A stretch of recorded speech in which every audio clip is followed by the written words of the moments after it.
নিশ্চয়ই ভাবতাছেন সিএনজি করে কোথায় যাচ্ছি। দেখতে পাচ্ছেন ছোট ভাই রাসেলকে নিয়ে চলে যাচ্ছি, ঢাকার উদ্দেশ্যে রওনা দিছি। তো ইতিমধ্যে আমরা সিএনজিতে আসি বিশ্ব রোডের উদ্দেশ্যে। অল্প কিছুক্ষণের মধ্যে বিশ্ব রোড গিয়ে পৌঁছাবো। তো বিশ্ব রোড গিয়ে পৌঁছালে পরে তারপর কি করতে হবে, ভিডিওটা যদি কন্টিনিউ না করেন তাহলে কিন্তু শেষ পর্যন্ত না দেখলে আপনারা অনেক কিছু মিস করে যাবেন।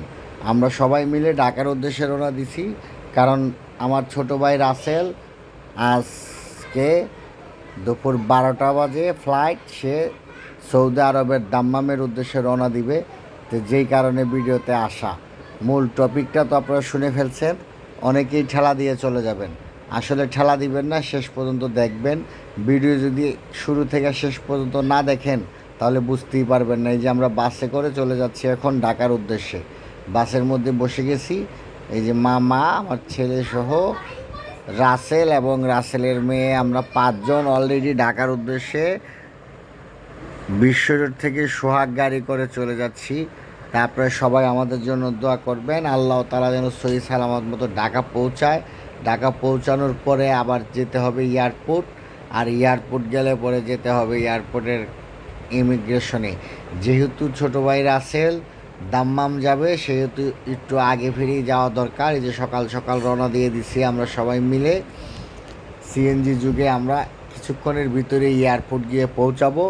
তা আপনারা সবাই আমাদের সাথে থাকবেন, আর এই ভিডিওটা একটু ভালো লাগলে আশা করি শেয়ার করে পাশে থাকবেন, কারণ আমার লং ভিডিও ভাইরাল হয় না, ভিউ হয় না। এই যে এয়ারপোর্ট চলে আসছি, হজরত শাহজালাল আন্তর্জাতিক বিমানবন্দরে। এই যে ছোটো ভাই রাসেল ট্রলি নিয়ে দাঁড়ানো অবস্থায় আছে। তা আমরা অপেক্ষা করতেছি, আমাদের কিছু লোকজন রয়েছে, তারাও চলে আসবে। আমার চাচাতো ভাইটাই আর অনেকে আসবে তার রাসেলের সাথে দেখা করার জন্য। তারপর সে চলে যাবে বিদায় নিয়ে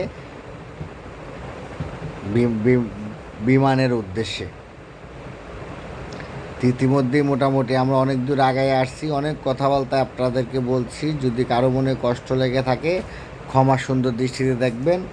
বিশেষ করে আমার ছোটো ভাই রাসেলের জন্য দোয়া করবেন। এই যে আমরা মনমরা অবস্থায় এখানে সবাই উপস্থিত, কারণ একটা মানুষ দেশের মায়া, আত্মীয় স্বজন সব কিছুর মায়া ত্যাগ দিয়া ওই যে ভিতরে চলে গেছে, ইমিগ্রেশনের ভিতর থেকে ফোনেও কথা বলতেছে, আবার টাটাও দিচ্ছে। মানে সব কিছু বাদ দিয়ে সে বাইরে যাচ্ছে একমাত্র রেমিটেন্স যোদ্ধা হিসাবে। বাংলাদেশের একজন রেমিটেন্স যোদ্ধা আজকে আমরা এয়ারপোর্ট থেকে বিদায় দিলাম। খোদা হাফেজ, সবাই ভালো থাকবেন। আসসালামু আলাইকুম।